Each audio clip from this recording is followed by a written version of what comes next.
जय हिंद दोस्तों, स्वागत है आपका एग्जाम पार यूट्यूब चैनल में। आज की क्लास में आप सभी के लिए लेकर आए हैं हिंदी में। आप सभी के लिए यहाँ पर मुक्तिबोध की कविता है अंधेरे में और अज्ञे की कविता है नदी के दीप। इन दोनों कविताओं से संबंधित आज महत्वपूर्ण क्वेश्चन आंसर पूछे जाने। इकाई 12 में एमपीटेड वर्ग 2 वालों के सिलेबस में ये दो कविताएं दी गई हैं। तो सभी लोग जल्दी से जुड़ जाइएगा। ये क्लास रोज आप सभी के लिए 9:10 पर ये सुबह क्लास आप सभी के लिए लाई जाती है।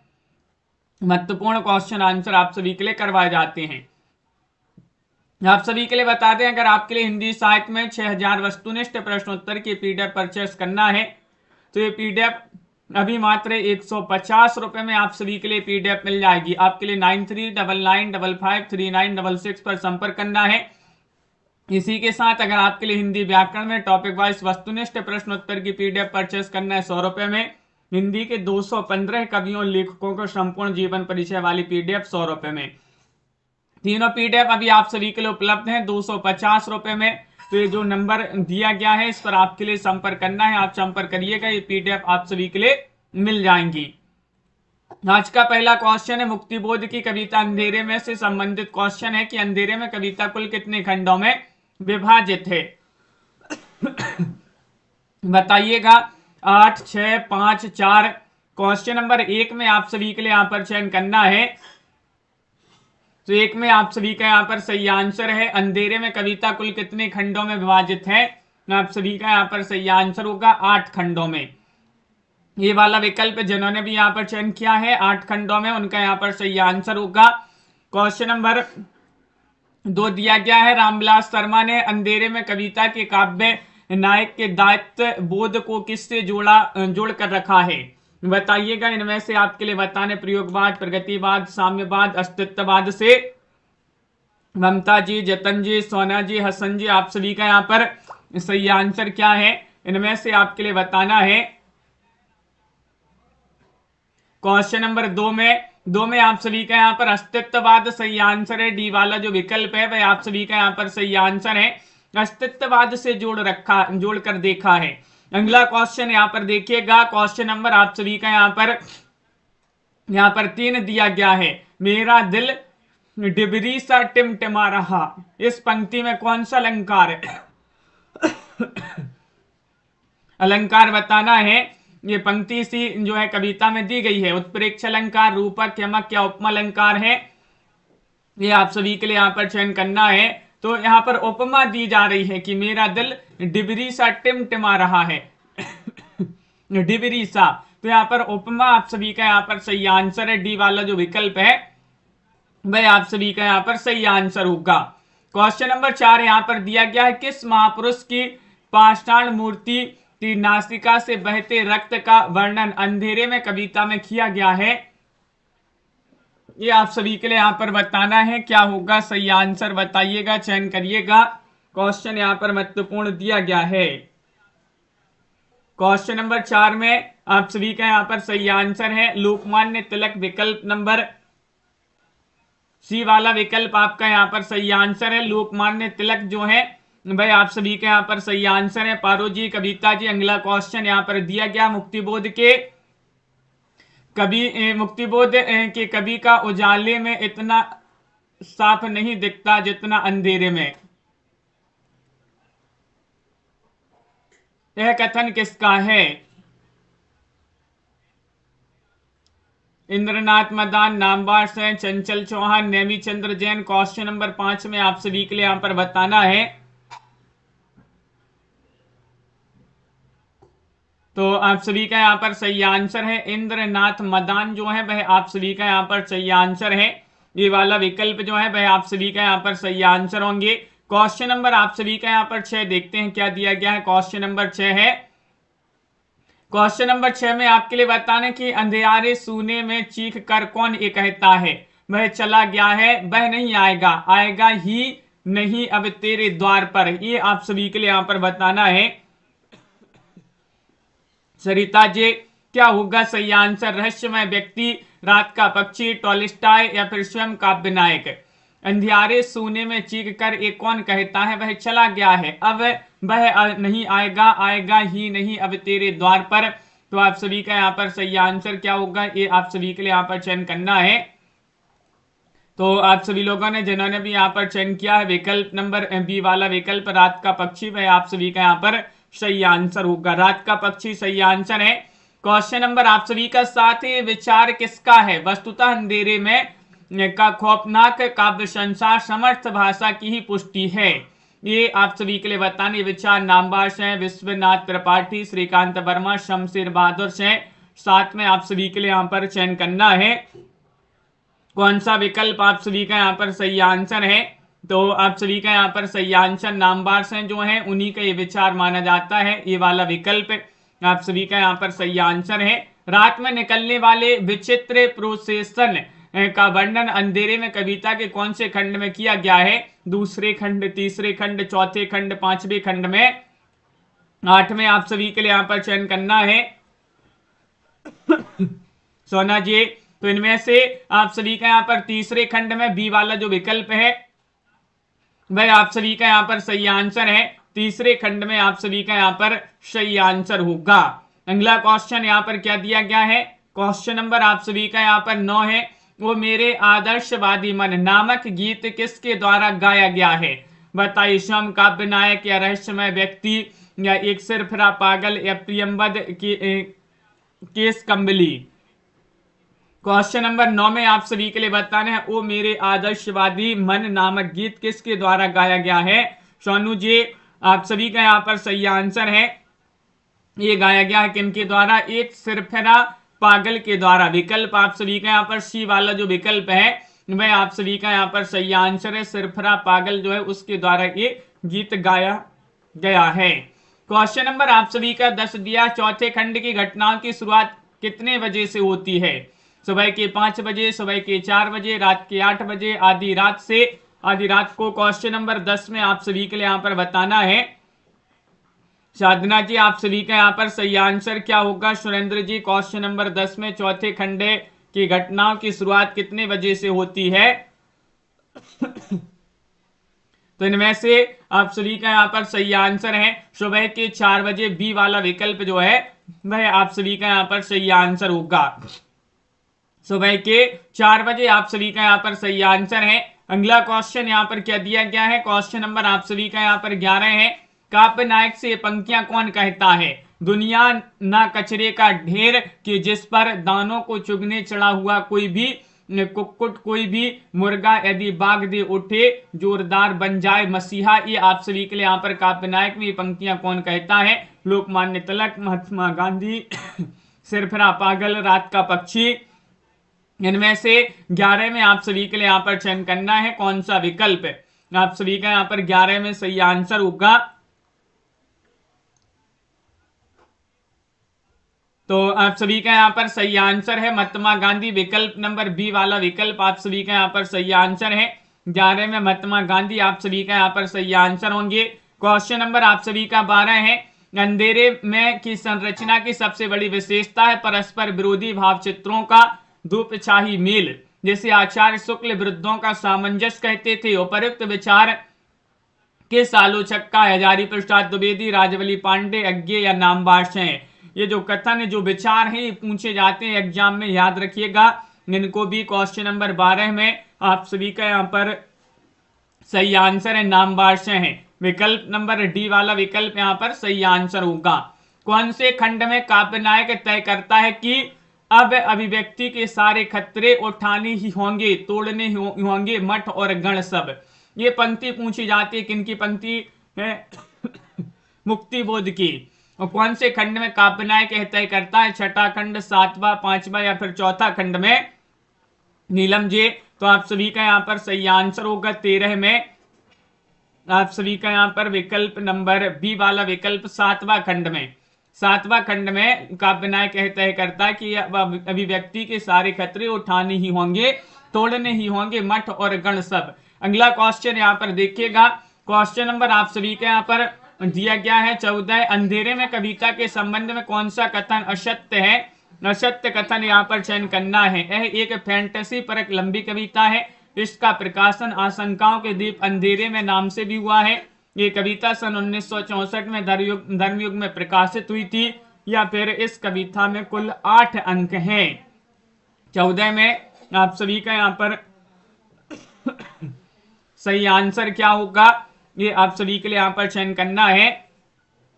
तो आप सभी का यहाँ पर सही आंसर होगा यहाँ पर ये कविता सन 1964 में धर्मयुग में प्रकाशित हुई थी। असत्य कथन आप सभी का यहाँ पर सी वाला विकल्प जो है वह आप सभी का यहाँ पर सही आंसर होगा। अगला क्वेश्चन यहाँ पर देखते हैं।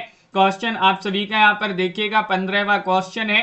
कुत्तों की दूर दूर अलग अलग आवाज टकराती रहती सियारों की ध्वनियों से उपरोक्त पंक्ति में कौन सा बिंब है? श्रव्य है, दृश्य है या फिर ग्रातव्य है, स्पर्श है? क्वेश्चन नंबर 15 में आप सभी के लिए यहाँ पर बताना है क्या होगा सही आंसर। बनेंगे क्वेश्चन भी बनेंगे, क्यों नहीं बनेंगे। पहले आपको क्या करना है, अगर ये कविता है तो इसको आप विस्तृत पढ़िएगा, पूरी कविता को अच्छे से इसका अर्थ समझिएगा, फिर इन क्वेश्चन की प्रैक्टिस करिए, पूरे क्वेश्चन आपसे बनेंगे।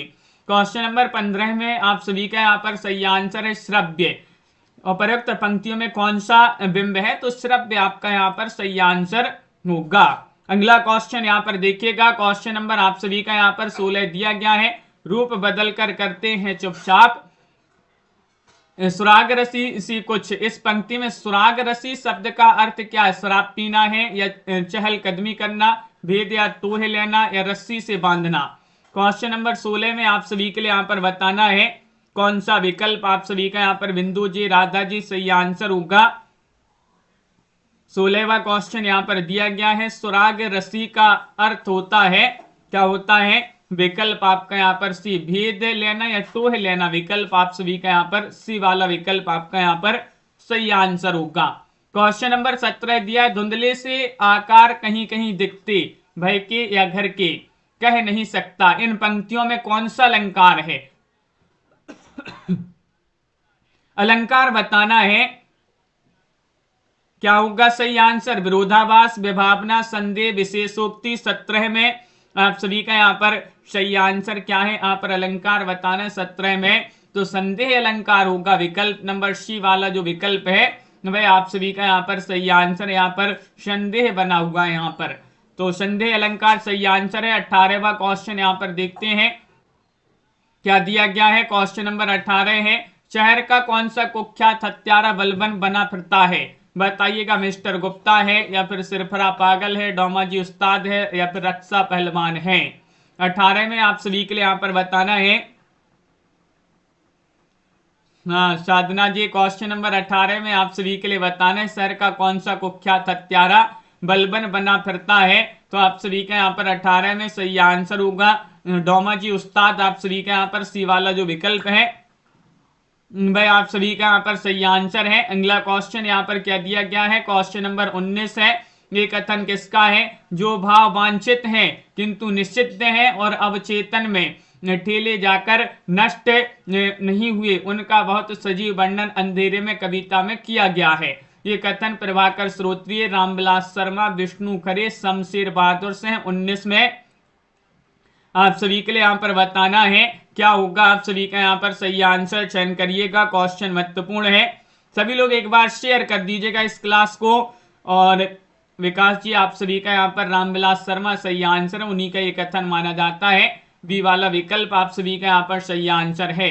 आधी रात को निकले विचित्र प्रोसेशन में इनमें से कौन शामिल नहीं है? नहीं बताने। प्रतिष्ठित पत्रकार, प्राकंड आलोचक या फिर गर्वीले ज्योतिषाचार्य या फिर जगमगाते कविगण? 20 में आप सभी के लिए यहाँ पर बताने आधी रात को निकले विचित्र प्रोसेशन में इनमें से कौन शामिल नहीं है? हाँ इनकी पहले थ्योरी पढ़नी होगी, बिल्कुल नीलम जी। तो क्वेश्चन नंबर 20 में आपका यहाँ पर सही आंसर क्या होगा?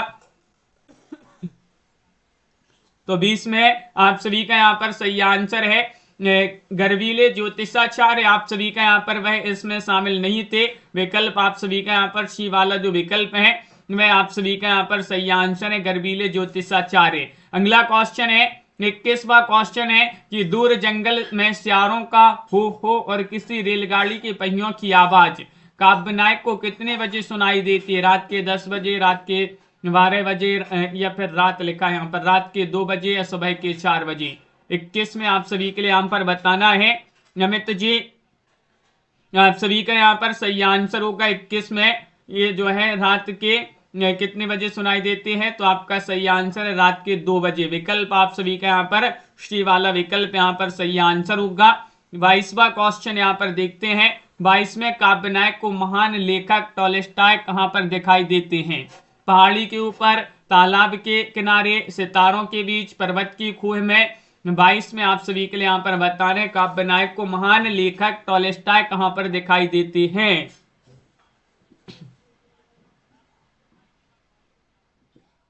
तो आप सभी का यहाँ पर सही आंसर है सितारों के बीच दिखाई देते हैं। विकल्प आप सभी का यहाँ पर सी वाला विकल्प जो है वह आप सभी का यहाँ पर सही आंसर है। सितारों के बीच आपका यहाँ पर सही आंसर है। अगला क्वेश्चन किस आलोचक का मत है कि मुक्तिबोध की कविता अंधेरे में रोशनी की चीख है? अशोक वाजपेयी, नरेंद्र सिंह, चंचल चौहान या फिर विष्णु खरे? 23 में आप सभी के लिए यहाँ पर बता रहे हैं अंधेरे में कविता अपन पढ़ रहे हैं। बताइएगा किस आलोचक का मत है कि मुक्तिबोध की कविता अंधेरे में रोशनी की चीख है? तो आप सभी का यहाँ पर वीरेंद्र यहाँ पर जो है नरेंद्र जो है नरेंद्र से है, उन्हीं का ये कथन माना जाता है, उन्हीं का ये मत है। बी वाला विकल्प आपका यहाँ पर राजश्री जी सही आंसर होगा। 24वां क्वेश्चन अंधेरे में कविता में वर्णित ऋषि सुन्नहसेप के पिता का क्या नाम था? इनके पिता का नाम आप सभी के लिए यहाँ पर 24 में चयन करना है। क्या होगा सही आंसर क्वेश्चन नंबर 24 में? तो आप सभी का यहाँ पर सही आंसर होगा विकल्प नंबर सी वाला विकल्प अजीरगत। आप सभी का यहाँ पर सी वाला विकल्प है अजीरगत। अगला क्वेश्चन यहाँ पर देखिएगा। क्वेश्चन नंबर आप सभी का यहाँ पर 25 दिया गया है कि छठे खंड में काव्य नायक के कंधों पर फूलों के गुच्छों के स्थान पर अचानक क्या आ जाता है? ये आप सभी के लिए यहाँ पर बताना है। क्या होगा आप सभी का यहाँ पर सही आंसर? क्वेश्चन यहाँ पर महत्वपूर्ण दिया गया है और आप सभी का यहाँ पर सही आंसर चयन करना है आप सभी के लिए। तो क्वेश्चन नंबर 25 में आपका सही आंसर है वजनदार राइफल। आप सभी का यहाँ पर बी वाला जो विकल्प है वह आप सभी का यहाँ पर सही आंसर होगा। अगला क्वेश्चन क्या दिया गया है? क्वेश्चन नंबर 26 है चांदनी में कोई दिया सुनहला जलता है मानो कि स्वप्न ही साक्षात। इस पंक्ति में अलंकार आप सभी के लिए यहाँ पर चयन करना है। कौन सा अलंकार होगा बताइएगा, चयन करिएगा। क्वेश्चन यहाँ पर महत्वपूर्ण दिया गया है। अलंकार आप सभी के लिए बताना रूपक, पुनरुक्ति, विशेषोक्ति, उत्प्रेक्षा है। कौन सा विकल्प आप सभी का यहाँ पर सही आंसर होगा? इनमें से आप सभी के लिए बताना है। 4 विकल्प यहाँ पर दिए गए हैं।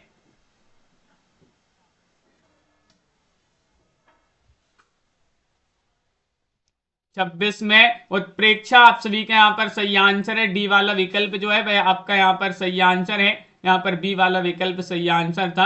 अगला क्वेश्चन यहाँ पर क्या दिया गया है? क्वेश्चन नंबर आप सभी का 27 है। टिप्पणी किसकी है? अंधेरे के अनुभव की समग्रता चरित्रों और घटनाओं में बिखरकर स्थूल अर्थों में एक यथार्थवादी उपन्यास बन सकती थी। बताइएगा। ये कथन राम कुमार वर्मा, विष्णु प्रभाकर, केदारनाथ से श्रीकांत वर्मा है। 27 में आप सभी के लिए यहाँ पर चयन करना है। क्या होगा सही आंसर? ये बुक नहीं है नीलम जी, ये पीडीएफ है, तैयार कर रहे हैं। ये पीडीएफ सभी क्वेश्चन इसी प्रकार फिर आप सभी के लिए उपलब्ध करा दी जाएगी ये पीडीएफ। तो क्वेश्चन नंबर 27 में श्रीकांत वर्मा आप सभी का यहाँ पर सही आंसर है। डी वाला विकल्प आप सभी का यहाँ पर सही आंसर है श्रीकांत वर्मा। अंधेरे में कविता कल्पना पत्रिका के कौन से अंक में छपी थी? क्वेश्चन नंबर 28 में आपके लिए बताने जनवरी 1964, नवंबर 1964, जून 1964, सितंबर 1964 में। बताइएगा क्या होगा आपका सही आंसर? अभी जो है एमपी टेट वर्ग 2 की सिलेबस के अकॉर्डिंग अभी बुक नहीं आई है मार्केट में, जब आ जाएंगी तो बता देंगे। तो अंधेरे में कविता कल्पना पत्रिका के कौन से अंक में छपी थी? तो जून 1964 आप सभी का यहाँ पर सी वाला जो विकल्प है वह आप सभी का यहाँ पर सही आंसर होगा, जून 1964 में। ये कथन किसका है? 29 में बताना है कि अंधेरे में काव्य नायक एक आत्मनिर्वासित व्यक्ति है जिसके आत्मनिर्वासन का प्रतीक है उसका गुहावास। नमीचंद्र जैन, रामविलास शर्मा, नामवर चंद, नंदकिशोर नवल। 29 में आप सभी के लिए यहाँ पर बताना है क्या होगा सही आंसर। बहुत ही कम लोग जुड़े हैं आज, क्या बात है। शेयर कर दीजिएगा इस क्लास को, लाइक भी करते जाएं। सभी लोग लाइक नहीं करते हैं। बहुत ही महत्वपूर्ण क्वेश्चन है। नामवार से जो है उन्हीं का ये कथन माना जाता है। सी वाला विकल्प आपका यहाँ पर सही आंसर है। खोजकर्ताओं के अनुसार मुक्तिबोध ने अंधेरे में कविता का अधिकांश भाग किस जगह पर रहते हुए रचा था। राजनांदगांव में, श्योपुर में, जबलपुर में, दिल्ली में। क्वेश्चन नंबर 30 में आप सभी का यहाँ पर क्या है सही आंसर।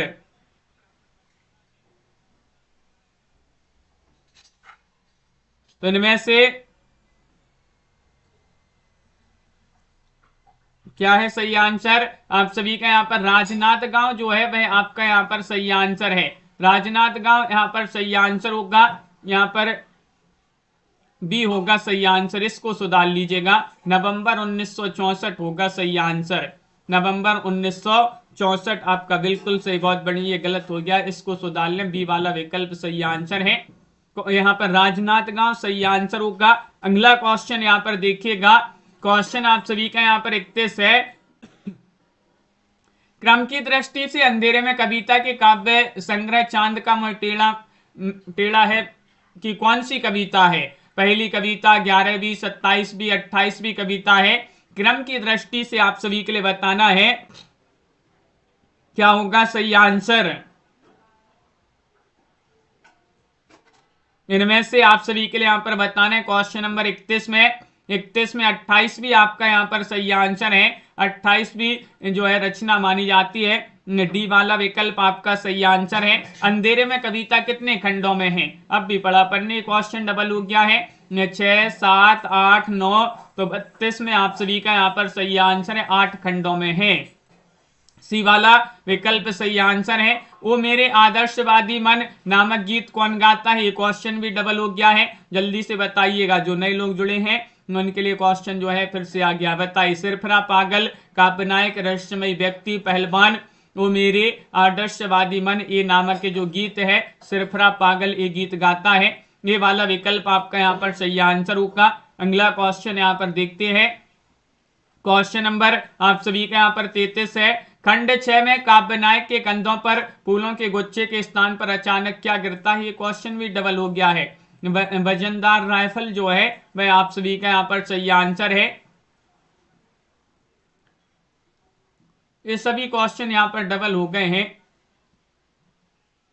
रात में निकलने वाले विचित्र प्रोसेसन का वर्णन किस खंड में हुआ है, यहाँ पर बताइएगा। 35 में, पहले खंड में, दूसरे खंड में, तीसरे खंड में, चौथे खंड में। 35 में आपके लिए बताना है रात में निकलने वाले विचित्र प्रोसेसन का वर्णन किस खंड में आया है।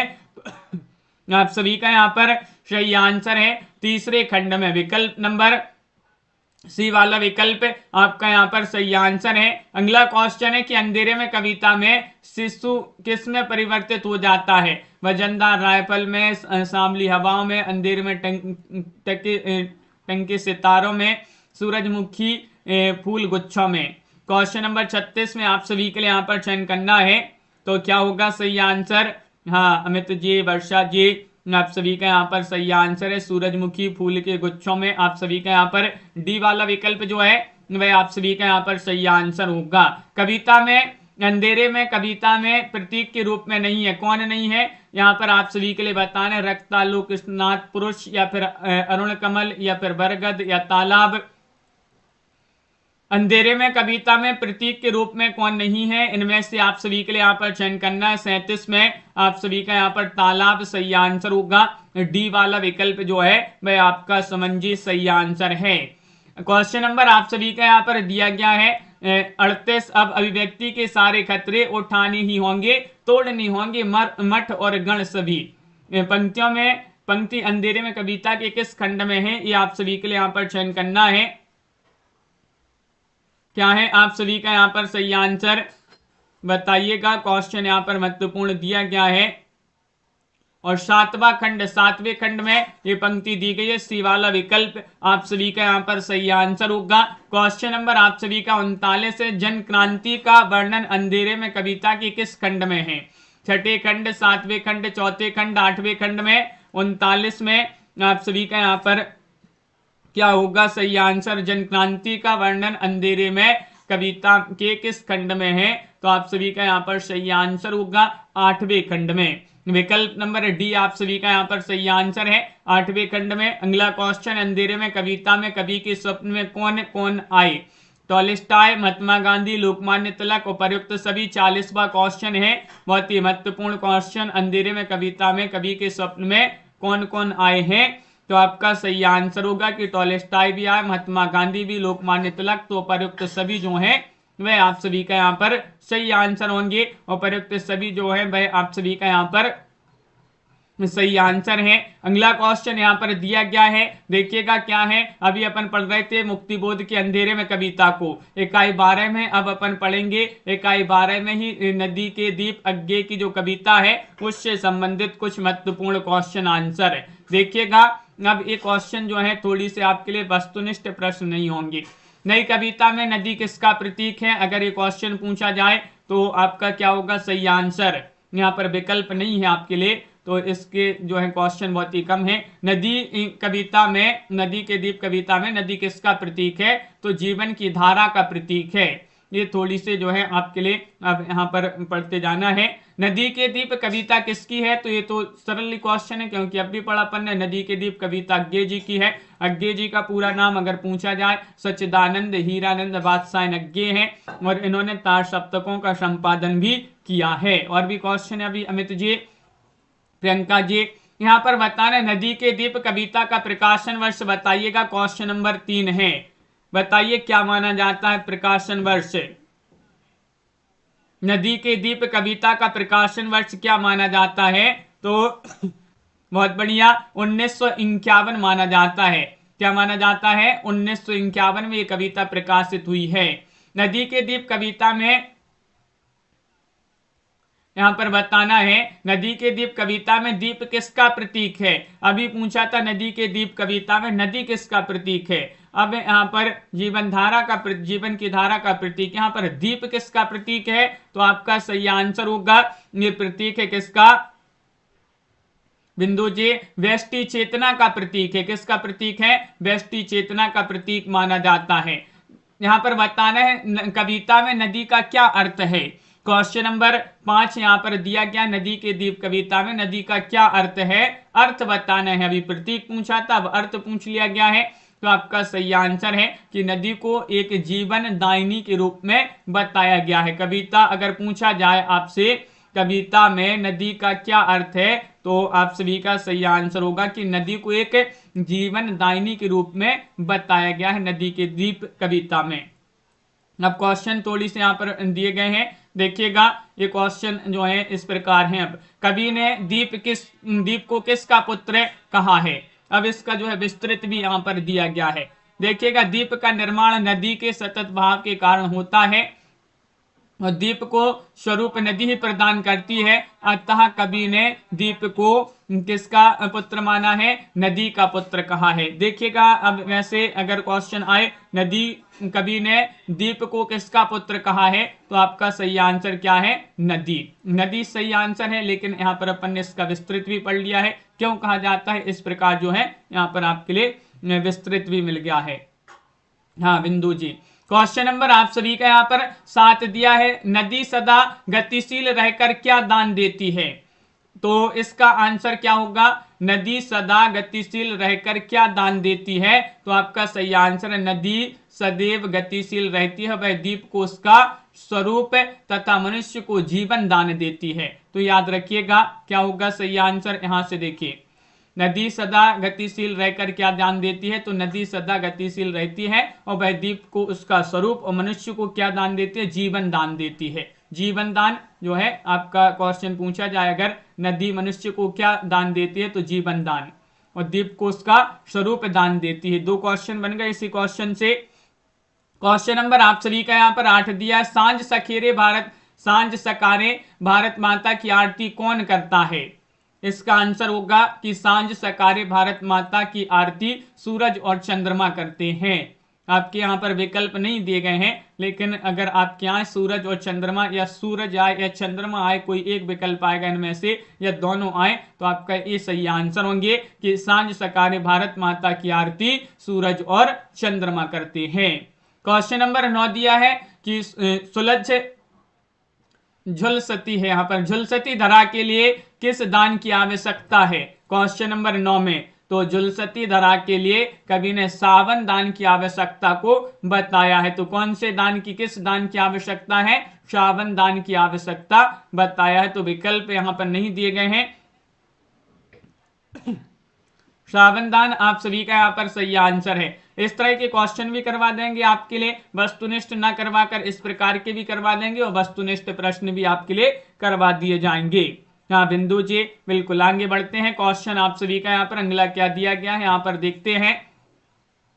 क्वेश्चन अब आपका यहाँ पर दिया गया है, क्या है? 10वां क्वेश्चन है, कवि ने भारत माता की जय जयकार का आवाहन किससे किया है? क्वेश्चन नंबर 10 में बताना है। तो देखिएगा किन किन से का आवाहन किया है। कवि ने भारत माता की जय जयकार का आवाहन किससे किया है? भारतीय सपूतों से, श्रमकर्ताओं से, रचनाकारों से, देशज मित्रों से, ग्रह नक्षत्रों यानी कि आम जनता, सभी से जय जयकार करने का आवाहन किया है। तो अब याद रखिएगा, देखिएगा अगर पूछा जाए आपका कि कवि ने भारत माता की जय जयकार का आह्वान किससे किया है, तो इन विकल्पों में से कोई एक विकल्प दिया होगा और 3 विकल्प जो हैं इधर उधर से आ जाएंगे। देखिए, भारतीय सपूतों से, श्रमकर्ताओं, रचनाकारों, देशज मित्रों और ग्रह नक्षत्रों यानी कि आम जनता, सभी से जय जयकार करने का आह्वान किया है। इनमें से कोई एक विकल्प आ जाएगा, बाकी 3 विकल्प आपके दूसरे आ जाएंगे। अगला क्वेश्चन है, नदी दीप को आकार किस प्रकार देती है? ये क्वेश्चन महत्वपूर्ण है कि नदी दीप को आकार किस प्रकार देती है। तो नदी भूखंड के कोनों, मार्ग, भूमि का उठान, बालू के किनारे तथा उसको गोलाकार रूप देकर दीप को आकार प्रदान करती है। दीप नदी के अंदर उठे हुए भूभाग का ही एक रूप होता है। तो इस प्रकार याद रखिएगा, नदी दीप को आकार किस प्रकार देती है। तो देखिएगा, नदी भूखंड के कोनों, मार्ग, भूमि का उठान, बालू के किनारे तथा उसको गोलाकार रूप देकर दीप को आकार देती है। गोलाकार रूप देकर दीप को आकार प्रदान करती है। और जो दीप है, दीप नदी के अंदर उठे हुए भूभाग का ही एक रूप होता है। अगला क्वेश्चन देखिएगा मित्र जी और साधना जी, बिंदु जी, गोलाकार यहाँ पर लगाइएगा। अगर आपका विकल्प में आए आंसर में तो गोलाकार आपका सही आंसर होगा। ये क्वेश्चन थोड़ी सा बड़ा है, क्या दिया गया है देखिएगा। यहाँ पर ये दीर्घ उत्तरीय टाइप का क्वेश्चन पूछ लिया गया है। भारत माता की जय बोल दो कविता में किन किन प्राकृतिक उपादानों का उल्लेख है। तो देखिएगा, वह प्राकृतिक उपादान कौन कौन से यहाँ पर आप सभी के लिए बता देते हैं। सूर्य है, चंद्रमा है, ग्रह नक्षत्र है, ऋतु है, पर्वत है, नदी है, तारे हैं, नारियल के वन है, अंतरिक्ष है, पराग, धरती, बादल, आकाश, धूमकेतु, तारा आदि प्राकृतिक उपादानों का उल्लेख किया है।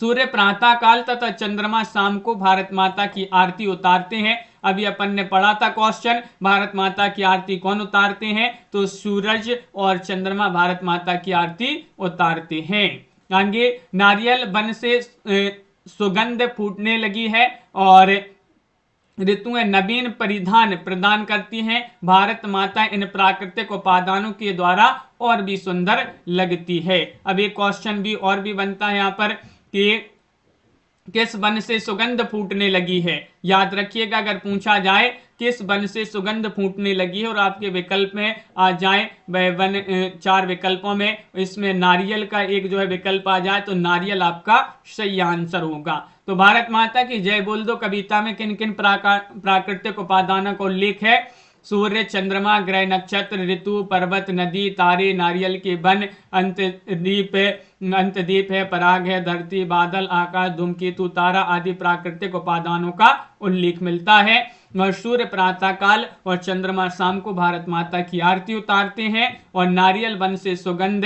फटने लगी है और ऋतुएं नवीन परिधान प्रदान करती हैं और भारत माता इन प्राकृतिक उपादानों के द्वारा और भी सुंदर लगती है। आगे बढ़ते हैं, यहाँ पर क्वेश्चन नंबर 13 क्या दिया गया है कि कवि ने प्रकृति से भारत को सजाने संवारने का अनुरोध क्यों किया। ये पूछा जाए अगर क्वेश्चन, कवि ने प्रकृति से भारत को सजाने संवारने का अनुरोध क्यों किया? तो देखिए, सुबह तथा शामकाल सूरज और चंद्रमा भारत माता का स्वागत करते हैं। सूर्य से उष्णता और चंद्रमा से शीतलता प्रदान होती है। अगर पूछा जाए सूर्य से क्या प्राप्त हो, क्या सूर्य क्या प्रदान करता है? तो उष्णता, और चंद्रमा से शीतलता प्रदान होती है। ऋतुओं से कवि ने आह्वान किया है कि भारत माता को नित्य नूतन परिधानों से सुसज्जित करें, और भारत की गंगा नदी हमारे लिए जीवनदायिनी है। कश्मीर की डलहल झील भारतीय सुषमा का केंद्र है। अगर पूछा जाए कौन सी झील भारतीय सुषमा का केंद्र है, तो आपका सही आंसर है कश्मीर की डलहल झील। और भारत की गंगा हमारे लिए जो है क्या है? जीवनदायिनी है। अगर पूछा जाए भारत की गंगा हमारे लिए, फिर ऐसा जो है डैश डैश डैश करके है पूछ लिया जाए तो क्या है? जीवनदायिनी है भारत की गंगा। तो देखिएगा, कवि ने प्रकृति से भारत को सजाने संवारने का अनुरोध क्यों किया है?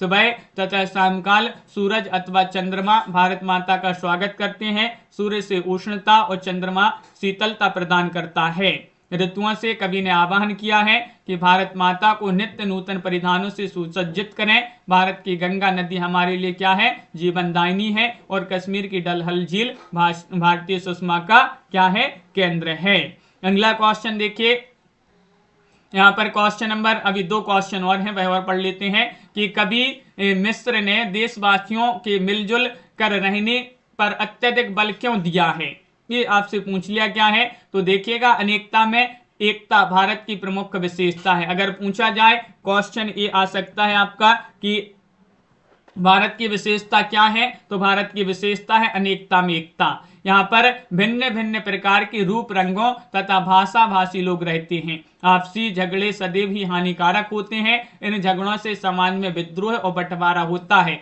एकता में क्या होती है? एकता में शक्ति है। अतः मिलजुल कर रहने के लिए कवि ने अत्यधिक बल दिया है। तो इसका आंसर क्या है? कवि मिस्र ने देशवासियों के मिलजुल कर रहने पर अत्यधिक बल क्यों दिया है? अनेकता में एकता भारत की प्रमुख विशेषता है। यहाँ पर भिन्न भिन्न प्रकार के रूप रंगों भाषा भाषी लोग रहते हैं। आपसी झगड़े सदैव ही हानिकारक होते हैं। इन झगड़ों से समाज में विद्रोह और बंटवारा होता है। एकता में शक्ति है। अतः मिलजुल कर रहने के लिए कवि ने अत्यधिक बल दिया है। यहाँ पर क्या है? बलिदानी रंग से कवि का क्या तात्पर्य है? ये आप सभी के लिए यहाँ पर बताना है। बलिदानी रंग से कवि का क्या तात्पर्य है? भारत सदैव से ही शांति प्रिय देश रहा है। कैसा देश रहा है भारत? शांति प्रिय देश। प्रत्येक देश की संप्रभुता का ध्यान रखा है। हम अपनी सभ्यता और संस्कृति के रक्षक हैं।